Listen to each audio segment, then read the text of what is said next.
Portugal. Alright, I'm gonna go ahead and build a spearman, because our force limit is 8, so there's no reason not to build up to your force limit, especially when I'm drilling. And then I'm gonna build a galley as well. So let's go ahead and get rid of that, build the galley there, build the spearman next door. Then I'll have 3, not a galley, it's a light ship. 3 light ships, 4 galleys, 9 transports. Imagine at some point Fez is going to collapse, because that seems to be always what happens to Fez, so... They currently have 1 transport ship, so their navy's probably not going to get in really much better shape. I can't actually get a claim on them, interestingly. Is there a claim from a mission? There almost has to be, right? Yeah, okay. You gain a permanent claim on Tangier if your total navy size is 100% of your force limit. Perfect. And I'm building that light ship. Wait, no, I am building a galley. Yeah, no, I don't want a galley, I want a light ship.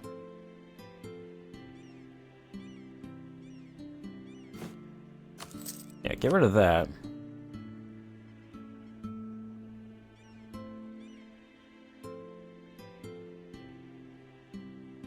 Now I don't have the naval materials required to build that ship.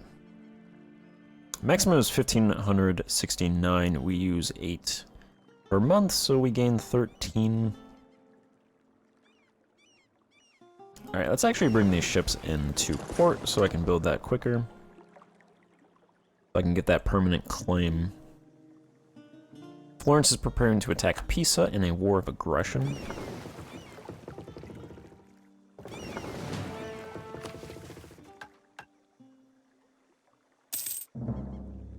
So this mission, you need... This mission gives you a permanent claim on Tanja, but this one only gives you... This one requires you to have Tanja, Sabta, and Tingitania.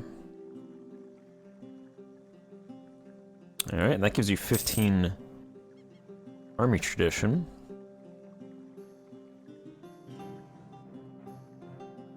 This one requires you to get those 3 small enclaves for some settler chance and global settler increase. I think you can complete this way before you actually get access to colonists, though. This one requires you to conquer southern Morocco, those 2 provinces. One requires you to conquer the Azores. No, that's the Canaries. Yeah, interestingly, Portugal does not start with the Madeira Islands or the Azores anymore. I'm pretty sure at one point they did start with both of those islands. Hey, there we go. They're starting to collapse. They've lost this, Tefilot, and Sus already. Oh, interesting. Okay, so this... Yeah, they now show you the total strength. That's perfect. Alright, that must be a base EU4 thing. Wow. I don't think I could conquer... I don't think I could take those provinces. Fighting them before they get allies would be perfect. Is it just me, or should the colonial map mode be in geography and not economic? Because I always go to geography and it's never there, and I get confused for where it is. But anyway, I should be able to conquer Sus if I want to. Fez themselves have 13,000 men. Combined with their ally Kel Azure, they have 17,000 men between them. We have 8,000 men, so I'm gonna hold off on attacking them right now, but I do want another ship. I'll go ahead and build that. get that going. If I attacked these guys, it would cost me 2 stability points. Give me 2 war exhaustion, 44 aggressive expansion. I'm not sure I want to do that either. Probably not going to be able to really ally anybody. They might die by Fez again, but that's okay. One thing I forgot to do actually was look at the census. Everybody's favorite thing from Vietnam.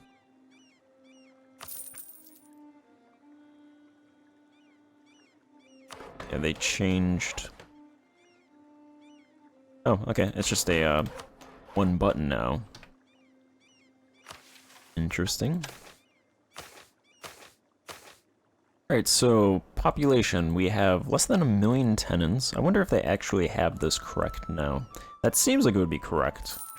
There's, what, 100,000 people living here, 135,000 up here. So I'm going to assume this is correct, without actually adding up every single province's rural population, but that seems like it would be correct. It doesn't seem like it's grossly overstated or anything, so I'm going to go ahead and just assume that that is correct. We have a little bit less than 1 million rural peasants living in our country, and our natural change is 3.3 thousand. A little bit more outward movement versus inward movement, 100,000 fighting age men. There are 98,000 residents, negative 600 natural change, more people moving to the cities than moving out. It's probably where our rural population is going to the cities, 10,000 fighting men, 21,000 nobles, not a whole lot going on there, 2.1 thousand burghers. 1 burgher is dying every year. A little bit of inward movement, 0.1, 100 burghers, which I assume would be either rural pop becoming burghers or somebody's becoming burghers, or they're moving from elsewhere. One of those two things. And clergy, 10,700. Not a whole lot going on there. 1,000 fighting age clergy. And that said, total population was 6.4 million. That definitely seems wrong. I'm gonna assume this is still wrong because I doubt just adding those groups up that doesn't get to 6 million. So unless that includes like children or something, that's not included in this one. But anyway, our wealth is, tenants have 6.2 million. 6.2 million, 6.2 ducats per capita wealth. Life fulfillment 1.3, so their life fulfillment's actually pretty decent. Luxury is 0.26, that's pretty bad. Knowledge is pretty good. I think anything over 1 would be pretty good for knowledge and life. Comfort 0.56. Resident per capita wealth 14 ducats, not bad. They have more income than spending. Life above 1. Luxury's bad. Knowledge is above 1. Comfort's 0.36. So the residents' comfort and luxury is pretty bad. Some of these might just change as the economy gets going, though. So noble per capita wealth 197. Life is good there. Knowledge is good. Comfort and luxury both bad. Same with oh no, actually, burghers have 882 ducats per capita wealth. That's a lot. It also doesn't seem correct, because that would mean there's, what, like 5 burghers in the country? Since they had 4,000 ducats total wealth. Their income is 156, their spending is 65, their life is 3... above 3. I didn't even know I could get to 3. I thought like 2 was the highest, so that's interesting. I don't know if they changed that. Comfort is 1.13, luxury 0.6, knowledge 2 for the clergy. Clergy are doing pretty good actually, 1.9 life, comfort 1.2, luxury close to 1, per capita wealth 404. They do spend more than they make though. In terms of industry, we have a food deficit.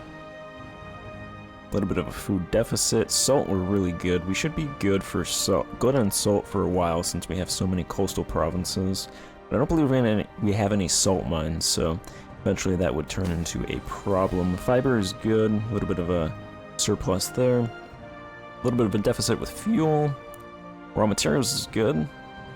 Exotic goods, we produce nothing. We're probably not going to produce anything for the rest of, as long as we play Portugal, since we're going to switch to Brazil.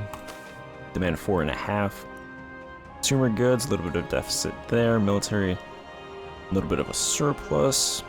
Naval, a little bit of a surplus. Industrial, huge deficit comparatively to how much we produce. Luxury, pretty sizable deficit. Knowledge, a little bit of a deficit, which is interesting considering I feel like most of our people are educated. Then commerce, 48 units of commerce, which reminds me, opening up slots. Let's go ahead and do... I'm gonna just spam higher learning. That should only open up... It should only open up the higher learning industry in provinces that it can be opened up in. Yeah, so it looks like 15 ducats were spent, so that should have opened up higher learning industries in 3 provinces. I know one of them was this one. You need 10,000 residents or more to open up a higher learning, so this one has one. I'm not going to track down the other 2. I doubt it was Lisbon, though. That should... Nope, it was Lisbon. Okay. There's no higher education industry in Lisbon, which is interesting. Guess there was no college here at the start. No college here in 1357.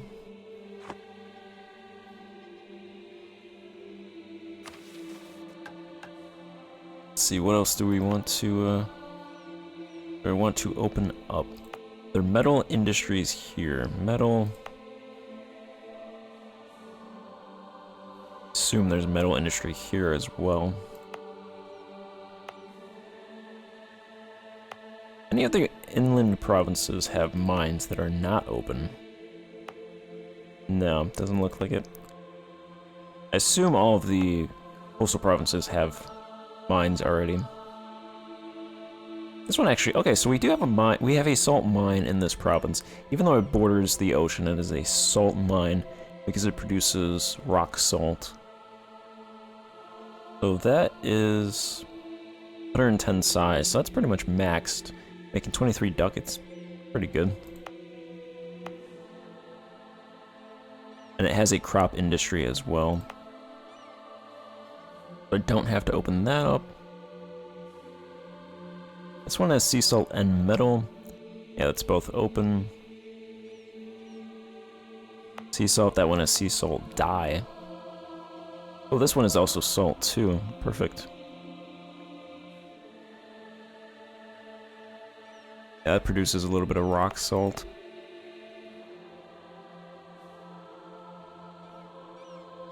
In terms of investment, I'm gonna try not to overinvest.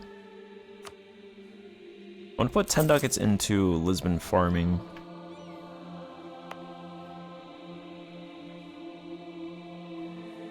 A little bit of room there.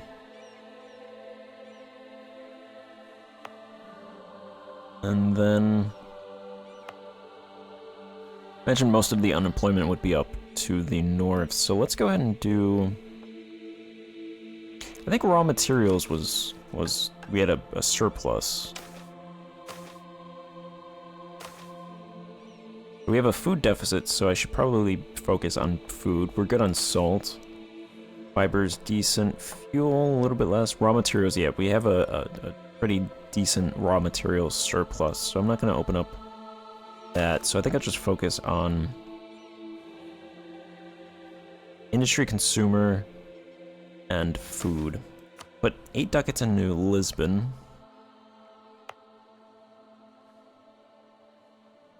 Let's go ahead and do... Apparently we get cheaper investment. Everything is 9 ducats. Go ahead and put 9 ducats into that province. And... which one of these has the highest? Ooh, this one. Okay, yeah, I'll do 10 ducats into that province as well. Which province has good farmland? Actually, this province has good farmland. 34 out of 219. It has a game and timber industry already. So I will do 9 ducats into that. So 3 provinces get food and 1 province gets forestry, which is raw materials and fuel.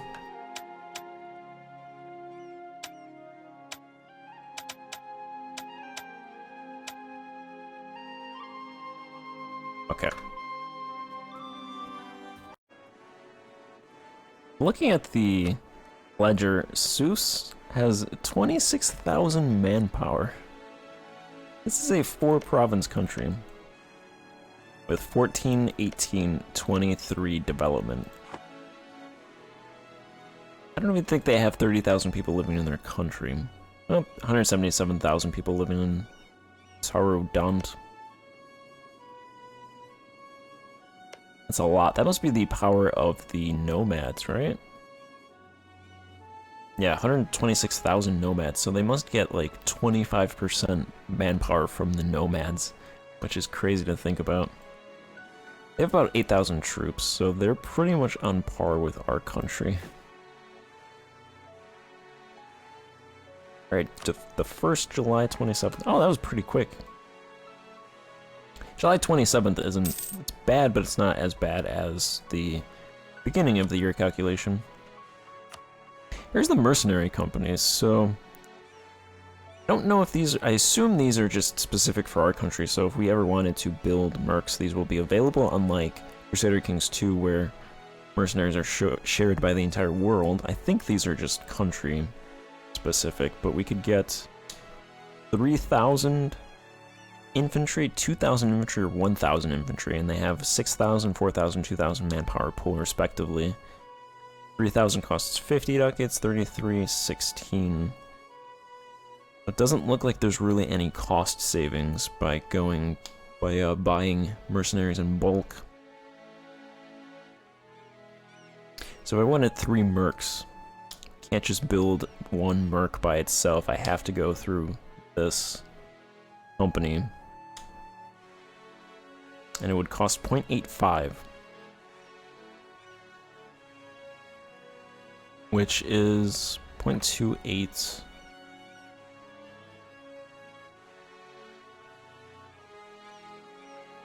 Yeah, 0.28. That's just 0.28 times 3, so there's really no savings. You just buy 3 mercs at one time that belong to one company.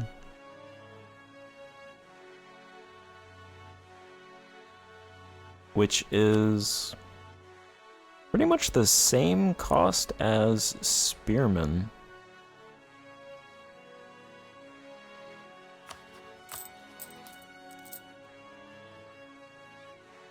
Now that's interesting because spearmen now cost base maintenance of 0.27. Raid cavalry 0.27. I thought it was oh no, it's just because they cost 1 ducat to raise. Okay. Yeah, the cost of building them is 1 ducat. The maintenance I think is still what it was before. I got confused on that for a second.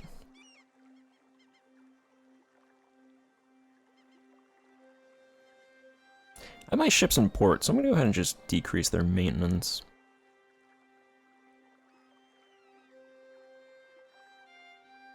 Save some money on that. We have 2 forts, one up north and one here, Ribatejo. Probably just leave those for now. We make a ducat 61, 3 advisors.